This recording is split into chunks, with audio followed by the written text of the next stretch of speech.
I certainly don't have to worry about protecting a large enterprise 24/7, and that's liberating in of itself. So I'm doing board advisory consulting work, also teaching cybersecurity at NYU Tannen School of Engineering. Welcome, everyone, to another episode of Tech Talk. Today, we are diving deep into the world of technology, exploring the impact of artificial intelligence, large language models, and cybersecurity. I'm your host, Krishan, and joining me is one and only Jim Routh. Thanks. Well, right now, what's called retired, but retirement is a different definition for me, at least. It's working with people I like, doing the kind of work that I like to do only when I want to work. And I've reached the equilibrium that makes really well balanced, and I enjoy what I do. So I get to do fun work, not a lot of tedious work. I certainly don't have to worry about protecting a large enterprise 24/7, and that's liberating in of itself. So I'm doing board advisory consulting work, also teaching cybersecurity at NYU Tannen School of Engineering. And I mentor about 65 cybersecurity professionals. It's fantastic to hear that so many professionals are benefiting from your expertise. It's always intriguing to see leaders like you evolve throughout their careers. So, Jim, tell us about your journey from the tech side of things to the business side. My career in cybersecurity exclusively to my wife, Ellen. And the reason for that is she was very accommodating when I asked her, this is many, many years ago, back in 1998, I think it was. I said, you know what? We have 3 kids. I'm traveling all the time because I'm a consultant. I was doing IT consulting, and I was successful at it, but it meant getting on planes every day or every week, leaving Monday, coming back Thursday. And I felt that I just wasn't around enough for my kids. So I said, let me take this job at American Express, good job in IT, and move to Minnesota from the East Coast in the US. And so we did. After the 3rd winter in Minnesota, my wife at one night at dinner said, look, the kids and I are moving back east. Would you like to come? And I said, yeah, I think I would. And that triggered a bit of a job change. So I was in IT. I was actually interviewing for a CIO job at American Express. I called the head CIO in New York, said, you got to get me out of here. And he said, all right, come back to New York and you'll work in what's called econometrics with a bunch of econometricians. Now, I said, that sounds great. I'll do anything, it sounds great. Of course, I had no idea what an econometrician was. Turns out that's what we call today data scientists, but this is people with advanced degrees in statistical analysis that were basically building models to identify behavioral patterns to use for marketing purposes. And so I had about 500 people that did that for the card business for American Express. And lo and behold, I didn't know it at the time, somewhat ignorant, but it provided a wonderful foundation for cybersecurity. Now, the way that happened is American Express merged the marketing analytic team with the risk analytic team. And so my new boss was the chief risk officer. And after doing that for a couple of years, it turned out that the CIO that I'd worked for previously needed, for regulatory reasons, to identify a CISO, a chief information security officer. And he chose me and said, you're now going to be the new chief information security officer. And that was my first day in cybersecurity. And it would never have happened. It wasn't for my wife initiating the job change. I'm curious to know, how did you make the leap from being a tech whiz to diving headfirst into the business side of things? How do you keep yourself up to date with the change? It's hard for anyone to keep up with technology advancement, whereas you traverse the entire distance from core technology to strategic business. How do you keep yourself up to date till now? Yeah, it is fair. I think that's why they wanted me as a CISO. I had business operations experience, I had IT experience, knew something about regulations, having been and grown up in financial services. So I think which, by the way, this is 20 years ago. So more than that, probably 22 years ago. So I suspect the criteria was a little bit different for a CISO 2 decades ago. Well, I'm a fast learner, and I kind of recognize that in cybersecurity, there are a lot of things that you can learn, that people can teach you, and that you can master. But if you don't have intellectual curiosity, you're not going to be long for cybersecurity, because threat actors determine when tactics change. And when tactics change, that the result is a cybersecurity professional has to think about the implications from a attack surface perspective for the enterprise and come up with some alternative or additional or unique controls as a result. And that's the normal cycle, and it's always taking place. And certainly the attack surface today in enterprises is growing pretty rapidly through the use of AI, specifically large language models, and the huge upside business potential for higher productivity, significantly higher productivity for employees, but also the risks associated with dealing with emerging technology without the right controls. The landscape is shifting. And with AI taking center stage, it's like playing chess with an opponent who is constantly changing the rules. So, how do you see AI shaping up the future of cybersecurity? Do you think it's going to affect the entire threat landscape? Here's the way I think about it. First of all, AI, as concept or conceptually, has been around for probably 80 years before we had computers, and the notion that AI can be used to basically replace human judgment and work the way our brain works, which is AGI or general AI. That's not anywhere in our future in the short term. And that's largely because we don't know enough about how the brain works. So I think as that evolves, we'll maybe master that someday. And then the third level is where the AI can not only think like a person, but can take over and actually harm humanity. Now, that's something that we saw in 2001 Space Odyssey with the computer HAL. And it's a concept that scares a lot of people. Matter of fact, 30,000 people have signed a petition saying we should put a pause on the introduction of AI, and make sure we understand it before we, do something that could be damaging across the ecosystem and across humanity. And, I actually support the idea of a pause, but I'm also a pragmatist as a cybersecurity professional, and there's just no way it's going to happen. The way technology adoption happens globally is, companies focus on time to market and releasing a technology and figuring out how to make it work after it's been released to consumers and users, and kind of working out the kinks. And that's the normal cycle of technology adoption. I just don't see that changing specifically for generative AI.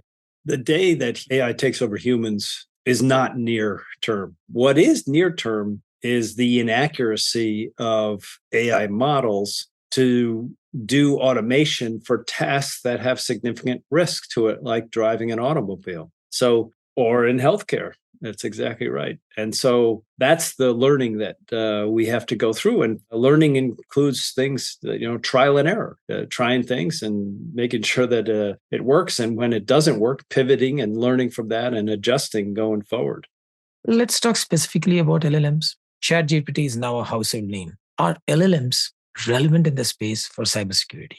If we think about broad categories of AI and drop down a level, we've got, machine learning algorithms, we've got deep learning, generative models, and machine learning algorithms have been in production in enterprises for decades. So we've kind of learned and mastered how to use AI in a narrow sense. But with generative AI and specifically text-based large language models, which is what we have today available in the public, so we haven't really mastered how to use that technology and do it in a way that's resilient. And the reason for that is it's kind of new. We don't really understand it across lots of industries. What I can tell you is that fundamentally, and this is a very simplistic version, but the way large language models work is they're applied to massive amounts of data. They predict what words should follow which words in a response to a query.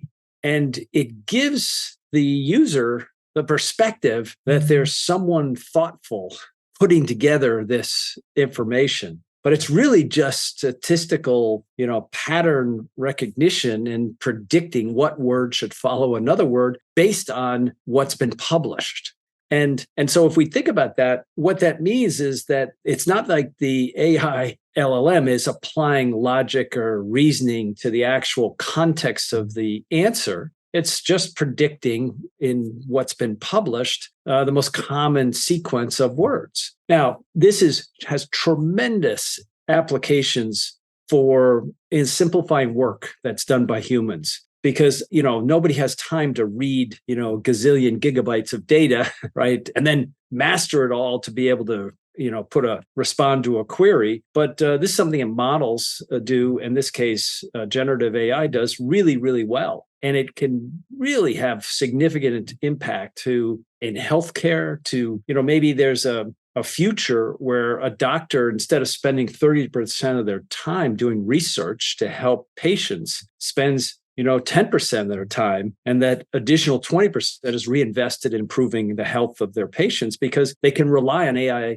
generative models to cull through all the scientific journals and find breakthrough results that can help their patients. So the upside potential to LLMs specifically is massive across enterprises. Now, our challenge as cybersecurity professionals is to recognize that that's extending the attack surface. And the biggest problem with models, specifically LLMs, is that they produce characters, words, but they can produce code too. And so code can be introduced into a model through a prompt or a query, and that goes into the data set. That code is proprietary.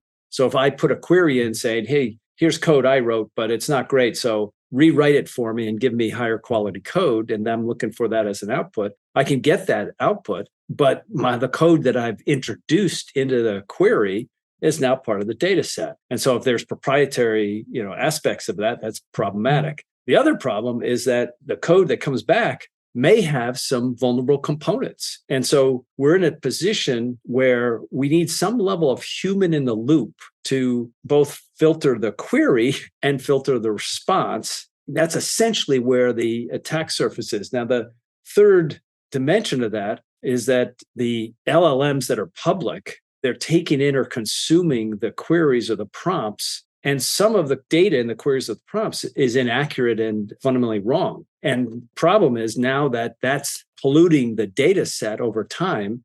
It's something called eating its tail. And so the likelihood of probability of a hallucination or a non-factual response goes up. So that diminishes the accuracy of the information that's being used for business decisions. And there's implications of that. Jim, in our earlier conversation, you highlighted specific risks with the LLM as they exist today. For example, you said that the likelihood of probability of a hallucination or a non-factual response goes up. So that diminishes the accuracy of the information that's being used for business decisions. But we all know decisions still have to be made. So how do you suggest we harness the power of LLMs while mitigating their risks? So what we have to do is learn, and we collectively, the industry, has to learn how to apply the right controls to using this emerging technology, which is not different necessarily in terms of a previous pattern from back in the late 1990s, where every enterprise that had a digital consumer or an opportunity for a digital consumer was creating web applications, and web applications served up to millions and millions of people. And it turns out that the software driving the web application wasn't resilient. Then it gave an opportunity for criminals to take advantage of that attack surface. And ultimately, over time, the industry's learned how to put the right controls in place to develop software without defects that can be exploited to a large degree, and mastered how to incorporate that into the SDLC process for creating digital assets. And we have to go through similar journey for LLMs. And of course, the challenge is not only is the attack surface expanding for the use of LLMs, but we also have multimodal LLMs. So LLMs that are using more than text, they're using audio clips and video clips. And so again, that's like the shifting sands of the attack surface, essentially, that is going to continue in the next year or two. And enterprises have to figure out, okay, well, what are the right ways of applying controls, both filtering the prompts and filtering the output and ensuring that the output is reviewed by a human. So how do we put AI governance in place in the enterprise? It's as systematic as it is when we build digital assets. And that's the journey that we're on. Considering the complexity of healthcare data with numerous variables and subjectivity, do you believe that AI, like large language models, can successfully navigate and contribute positively to the field? It seems like there's tremendous potential for improving the quality of care and the safeguards that organizations need to take?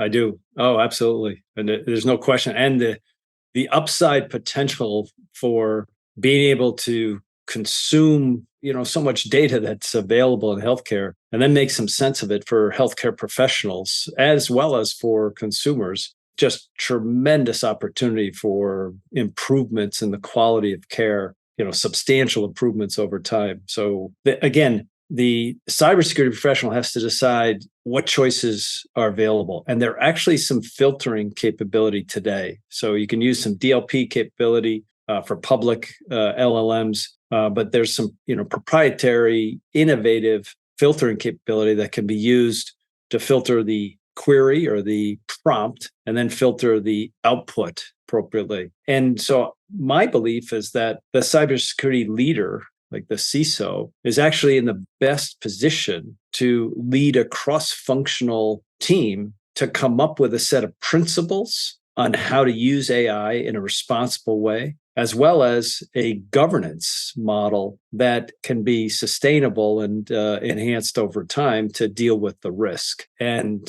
there's choices that we as cybersecurity professionals have that are going to increase in terms of how to use innovative tools for this filtering capability and apply the right level of control. So my advice is for CISOs to don't wait for the industry to figure this out or for regulators to figure this out. It's to jump in, learn, recognize that the evolution of control design will eventually give us choices and options, but it's our job to keep up with that and learn from that and apply that in ways that make sense for the business.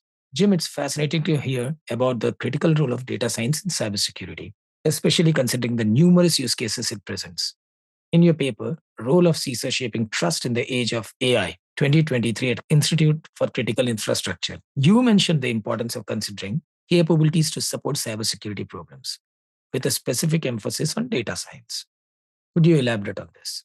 My view is data science is foundational to cybersecurity. And the reason is there are hundreds of use cases for data science in cybersecurity. And the simplest way to categorize some of them is to think about behavior.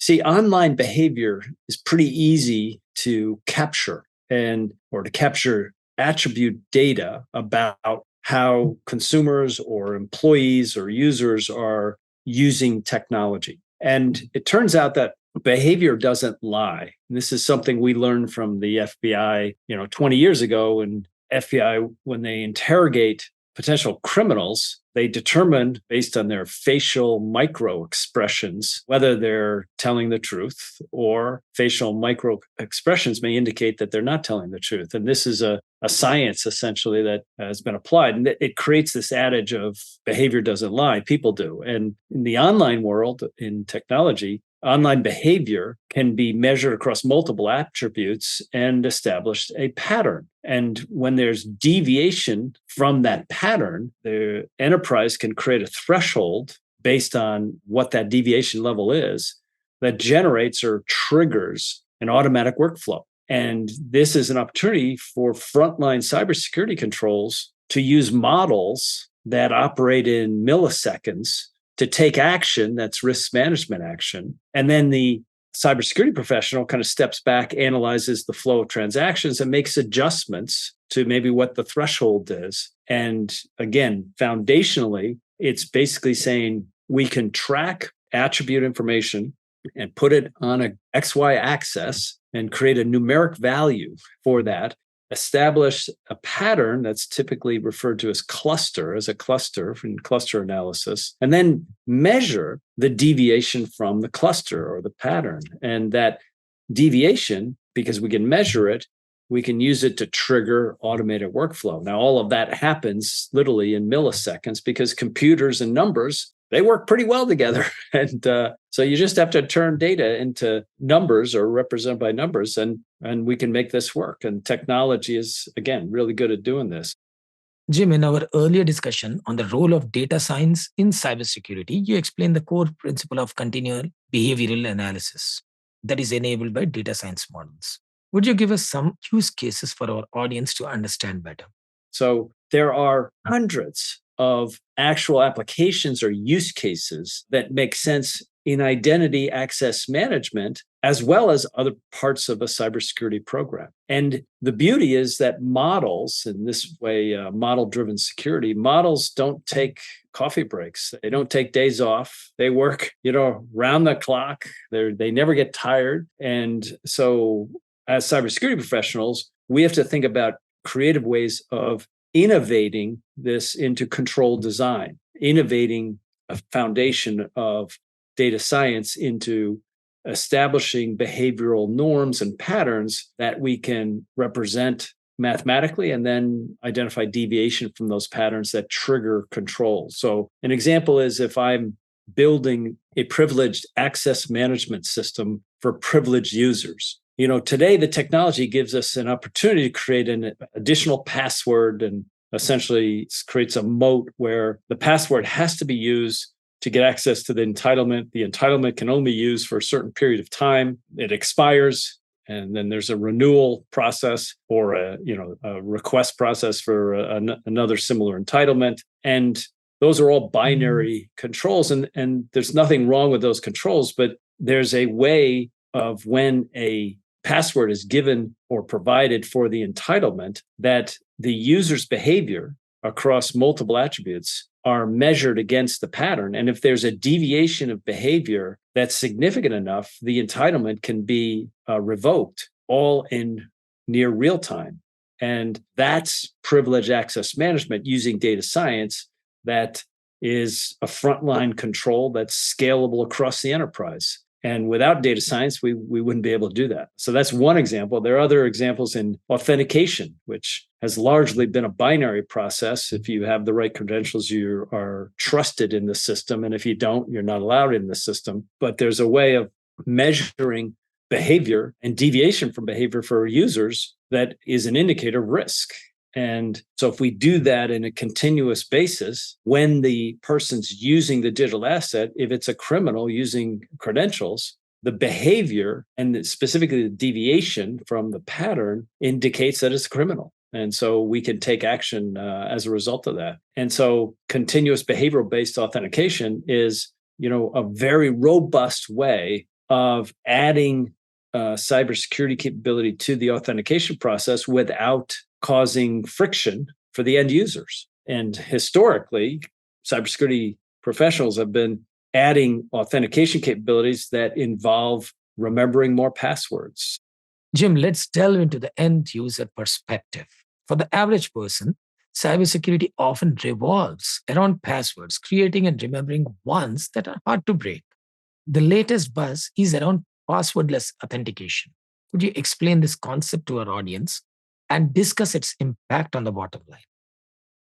Passwordless authentication gives the cybersecurity professional a way of improving the cybersecurity risk management capability at the same time as improving the digital consumer experience. And this is the first time we've really had that. Historically, cybersecurity has always said, what level of information is being exchanged in this application? And if it's a sensitive level of classification, then we ratchet up the friction embedded in the additive authentication requirements. So the more sensitive the data, the higher the friction. And that's been the trade-off. We now have a time with passwordless that we dramatically improve security because there are no credentials to be harvested. The majority of cyber incidents today across enterprises, it's a result of credentials, either for a privileged user or for a consumer, have been harvested by criminals and are being used to penetrate systems. Well, if there are no credentials, that makes it far better. And it turns out that it's far better for the consumer because they don't have to remember a password. And of course, a lot of the single sign-on solutions that we have in password managers, those are camouflaging the password, and they're giving, because of that camouflage, it separates the user experience from the use of the password. It gives us an opportunity to use more complex passwords. So that's all, it's definitely a positive step forward. But passwordless doesn't require passwords. So the credential storage no longer becomes something can be exploited by criminals. And that's game changing. That's not a minor insignificant change. It's huge fundamentally to allow the implementation of this kind of capability that actually lowers cost across the enterprise. If you look at a major enterprise that's dealing with digital consumers, they're resetting passwords. So essentially, if we look at the consumer experience, if the consumer doesn't have to remember a password, the experience is seamless.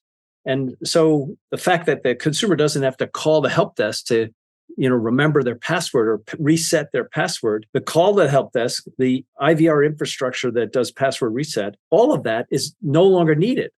And so that's millions of dollars of savings to an enterprise. And the savings can be used to offset the investment to implement and design the continuous authentication, and in this case, the passwordless options. When you talk of the large language models taking over the entire system of cybersecurity in such a way that we will be able to blend and work, you told about the large language models. Right? Where do you see the security piece of it in large language models? Do you really think getting data from internet will make it secure? Why? Because data poisoning can be there is one of the scenario, right, in a large language model. Yeah, so the usage of public large language models, which we see with ChatGPT and others, that's actually not ultimately where we'll see the concentration of LLMs in use across the enterprise. It's going to be more common to see LLMs embedded into applications that we use, and specifically software as a service applications. And in fact, today there are over 50 SaaS applications commonly used by enterprise users that have an LLM embedded within it, driving some part of the functionality. And my estimation is that that's only going to increase exponentially. Yeah. And what's going to happen to the public models, first of all, they're very expensive to build because of getting access to all the massive amounts of data. And so I think what's going to happen is that those are going to, what I call, decay over time. So public-based LLMs, because of the eating the tail syndrome, they're going to decay over time. In other words, they'll be less accurate. And there'll still be some use cases that, will make sense, but when it really counts, maybe not. So I think what we're going to see is explosive growth in applications using LLMs. And of course, that's somewhat, it's embedded in the application itself. So now we have to rely on the application provider to be accountable for building the right level of filtering into the use of the model so that enterprises can adopt and use it at scale the way they're using the application at scale. And that's the journey that I think that, over the next few years, that's really where the challenge is going to be from a cybersecurity perspective. So the next question, which I really think is very important for us, is should CISOs be legally liable in the case of a management accountability, in the interest of management accountability? And should they be held accountable? This is the area which is a very important area for anyone. It is for any cybersecurity professional. You're absolutely right, Christian. And it's getting a little bit murkier, to tell you the truth. We had the incident with Uber. Joe Sullivan, was convicted on 2 counts of criminal, negligence, essentially. And then with the most recent incidents where we got Tim Brown that has been sanctioned by the SEC for not notifying regulatory authorities of the scope of the breach.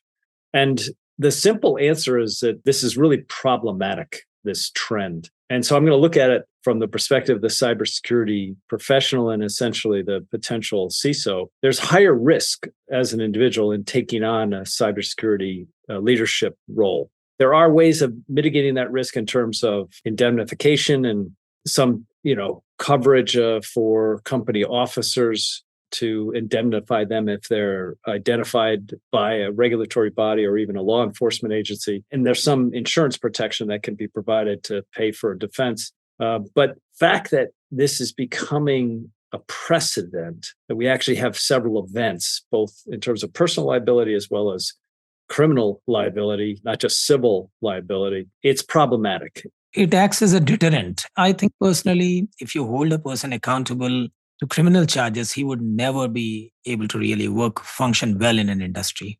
Don't you think so? Yeah, I think it's a career limiting. It's a limiting factor. And This should not be made as a law, but nowadays people are dragging it everywhere, right? Yeah, so the model that works the best and has historically over time is partnership, public-private partnership between government entities, government, employees, and the private sector. And the majority of critical infrastructure protection is done in the private sector. And so these kinds of precedents actually deter incentive to invest time and energy into those public private partnerships for sharing information that I think are vital to resilience across industries in the future. And that's part of the problem. The other part of the problem is that there are going to be fewer cybersecurity professionals that are going to be willing to take the risk, the individual risk, the liability associated with being a chief information security officer. And I will tell you this, I'm very familiar with the Uber case with Joe, pretty familiar in terms of what I read with SolarWinds and Tim's situation. And I can tell you with the certainty that I, as a CISO over 20 years, because I was responsible for security operations, I was involved with dealing with criminals and criminal syndicates. And there are a lot of decisions that I made that were aligned with a value that said protect the customer at all costs. If it was a digital consumer, or protect an employee of the enterprise at all costs. And that sometimes meant dealing directly with criminal syndicates and that's why I say it's murky, it's gray, it's uncertain, it's ambiguous. If you're involved with any kind of cybersecurity operations at scale across enterprises, that's day-to-day activity. And so, taking that out of context and putting it into a court of law for legal reinforcement, that's really problematic because it just takes it out of the context. So you see that as a future challenge or a trend? The more incidents that we have of private sector cybersecurity professionals coming under, essentially attack and the personal liability that goes with that, the more difficult it's going to be to attract cybersecurity professionals from walking into a CISO position. And that's a problem because we already have a shortage of cybersecurity professionals based on the demand in the marketplace. And this is causing it to go in the wrong direction. So I actually think it's short-sighted on the part of the federal government and federal agencies to play an activist role in setting a precedent that's discouraging public-private partnership. Yeah. Thanks very much. One more question is, how can organizations guard against potential insider threats? That is something which is known condition. Every company, every organization feels how to guard their data. So how can organizations guard against potential insider threats related to the misuse of LLMs? Actually, in the large language models, if at all you're misusing that, what happens and what monitoring mechanism should be in place?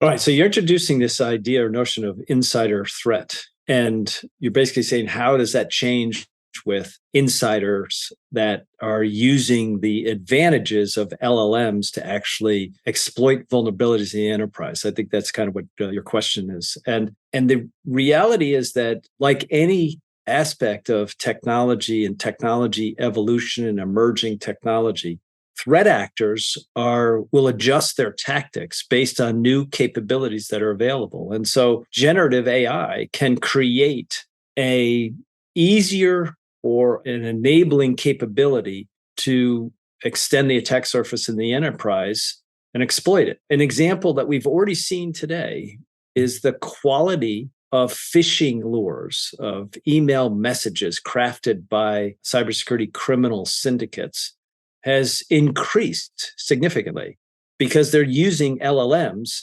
to put together more compelling email messages to social engineer the responder and ultimately harvest credentials. And then they become, a threat as someone inside using credentials that has to be identified. And that's growing. So the reality is that criminals are taking advantage of the evolution and emerging technology like LLMs. And in fact, enterprises and cybersecurity professionals will actually have tools at their disposal to deploy to protect the enterprise that are based on LLM technology. And so it's a bit of a war, I guess, going back and forth between cyber criminals and enterprises, and the availability of AI enhanced solutions to protect the enterprise will be choices that we're making, today as cybersecurity leaders. And then the dealing with the use of LLM specifically targeting the enterprise will continue. And that's, again, something that we cybersecurity professionals are going to have to figure out better controls, not only for email, phishing of emails, but really other ways of attacking and obtaining credentials using LLMs, the advancements that they offer. So, from an ethical standpoint, what responsibilities do organizations have when deploying these LLMs? Yeah, well, it turns out that in AI governance, if we look at the regulatory requirements and guidance that's been published, and there's 5 or 6 relative sources today that are useful, but they're all based on the same fundamental construct of applying some level of accountability for the use of this technology. And accountability is at the personal level, and it's some human judgment on how to govern AI. Some people call it ethical AI. And the technology is evolving so quickly that, we really have to put a human, in the position of being able to make some decisions on the use and design of the technology. And in some cases, a collection of humans might be better suited to establishing some principles that can be widely applied across enterprises that both enable the use of the technology evolution and to drive innovation, but to put some level of control from a resilience standpoint at the same time. And that's a balancing act that enterprises have to, come to grips with. And I fundamentally believe that, starting with some principles and ultimately building some capabilities and then deploying that and governing that across an enterprise, that should be active work underway today by every enterprise at some level. And that's a human activity. And humans have to learn the tools and the capabilities that are evolving to both protect the enterprise and learning how to use the tools that build productivity into advancing the enterprise. And that's a journey that we're on today. It seems there is a widely believed notion about the human in the loop concept becoming obsolete. Will human intervention still be relevant? If not, when might we be phased out, even hypothetically? I can't help but feel a sense of pessimism, envisioning scenarios where humans may no longer be deemed relevant. What are your thoughts on this, Jim?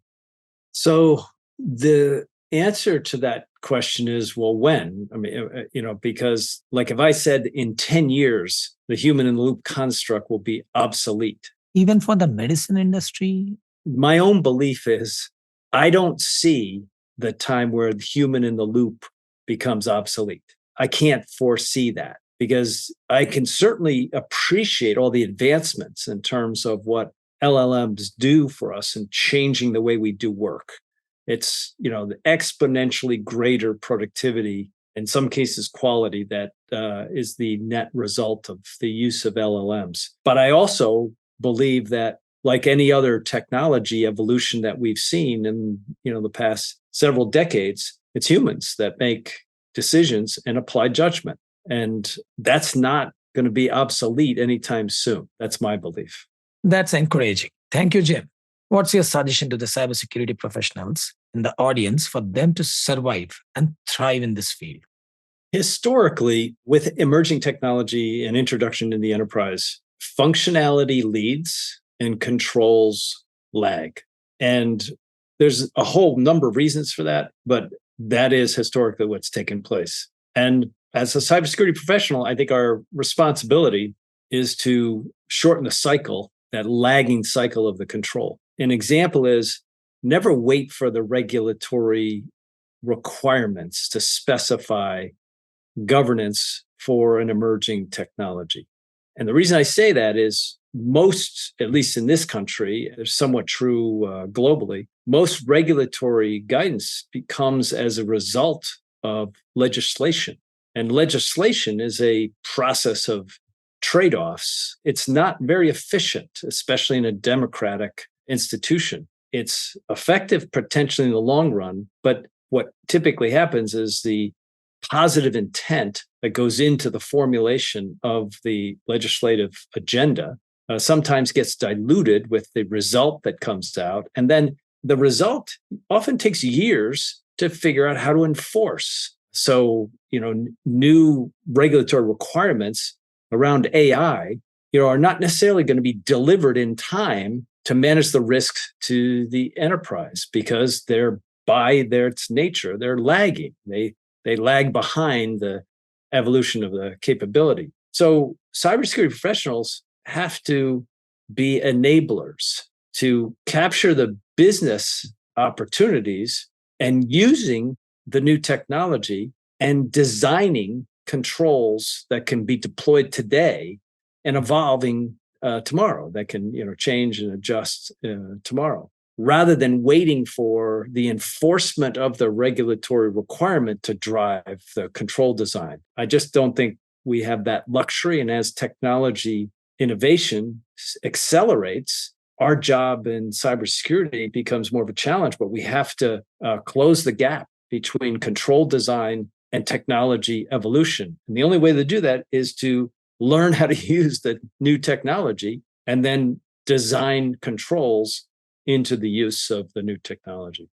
Before we wrap up today's episode, I want to extend a heartfelt thank you to our incredible guest, Jim. Your insights and experiences added tremendous value to our conversation, and I'm truly grateful for your time.